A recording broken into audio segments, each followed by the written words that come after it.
ಇಲಾಖೆ ವತಿಯಿಂದ ಬೆಂಗಳೂರಿನಲ್ಲಿ ಅಂತಾರಾಷ್ಟ್ರೀಯ ವಾಣಿಜ್ಯ ಮೇಳವನ್ನ ಫೆಬ್ರವರಿ 6ರಿಂದ 8ರವರೆಗೆ 3 ದಿನಗಳ ಕಾಲ ಅರಮನೆ ಮೈದಾನದ ತ್ರಿಪುರ ವಾಸಿನಿಯಲ್ಲಿ ನಡೆಸಲಾಗುತ್ತೆ.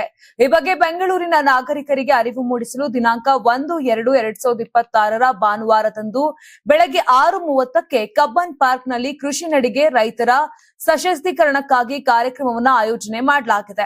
ಕರ್ನಾಟಕದ ರೈತರು ಕೃಷಿ ಉತ್ಪನ್ನಗಳ ಸಂಸ್ಕರಣೆ, ಮೌಲ್ಯವರ್ಧನೆ ಹಾಗೂ ಸುಸ್ಥಿರ ಕೃಷಿಯನ್ನ ಪ್ರೋತ್ಸಾಹಿಸಲು ಮತ್ತು ರೈತರಿಗೆ ಅತ್ಯುತ್ತಮ ಮಾರುಕಟ್ಟೆ ಸೌಲಭ್ಯಗಳನ್ನು ನೀಡಿ ಯಶಸ್ವಿ ಉದ್ಯಮಿಗಳನ್ನಾಗಿಸುವುದೇ ಇದರ ಉದ್ದೇಶವಾಗಿದೆ. ಈ ನಡಿಗೆಯನ್ನು ಮಾನ್ಯ ಕೃಷಿ ಸಚಿವರಾದ ಚಲುವರಾಯಸ್ವಾಮಿ ಚಾಲನೆ ನೀಡಲಿದ್ದಾರೆ. ಕಬ್ಬನ್ ಪಾರ್ಕ್ನಲ್ಲಿ ಪ್ರಾರಂಭವಾಗಿ ಕ್ವೀನ್ ರಸ್ತೆ, Vidhana Soudha, BBMP tower, UB city signal ಮತ್ತು ವಿಠಲ್ ಮಲ್ಯ ರಸ್ತೆ ಮುಖಾಂತರ ಕಬ್ಬನ್ ಪಾರ್ಕ್ನಲ್ಲಿ ಪ್ರಾರಂಭವಾಗಿ ಕ್ವೀನ್ ರಸ್ತೆ, Vidhana Soudha, BBMP tower, UB city signal ಮತ್ತು ವಿಠಲ್ ಮಲ್ಯ ರಸ್ತೆ ಮುಖಾಂತರ ಕಬ್ಬನ್ ಪಾರ್ಕ್ ವರೆಗೆ ನಡೆಸಲಾಗುತ್ತದೆ. ಸುಮಾರು 2200 ಬೆಂಗಳೂರು ನಾಗರಿಕರು ಭಾಗವಹಿಸಲಿದ್ದಾರೆ. ನೋಂದಾಯಿಸಿದವರಿಗೆ ಟಿ ಶರ್ಟ್ ಗಳನ್ನ ಬೆಳಗ್ಗೆ 6 ಗಂಟೆಗೆ ನೀಡಲಾಗುವುದು. ನಡಿಗೆಯಲ್ಲಿ ಪಾಲ್ಗೊಳ್ಳುವವರಿಗೆ ಲಘು ಉಪಹಾರದ ವ್ಯವಸ್ಥೆ ಕೂಡ ಕಲ್ಪಿಸಲಾಗಿದೆ. ನಾಗರಿಕರೇ ಬನ್ನಿ, ಕೃಷಿ ನಡಿಗೆಯಲ್ಲಿ ಭಾಗವಹಿಸಿ. ಈ ಮೂಲಕ ದೇಶದ ಬೆನ್ನೆಲುಬಾದ ರೈತ ಬಾಂಧವರಿಗೆ ಬೆಂಬಲಿಸೋಣ.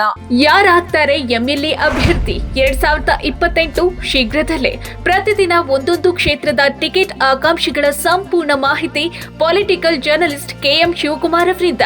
ಕರ್ನಾಟಕದ ನಂಬರ್ 1 ಡಿಜಿಟಲ್ ಮೀಡಿಯಾ ನಿಮ್ಮ ನೆಚ್ಚಿನ ಕರ್ನಾಟಕ ಟಿವಿಯಲ್ಲಿ ಮಾತ್ರ.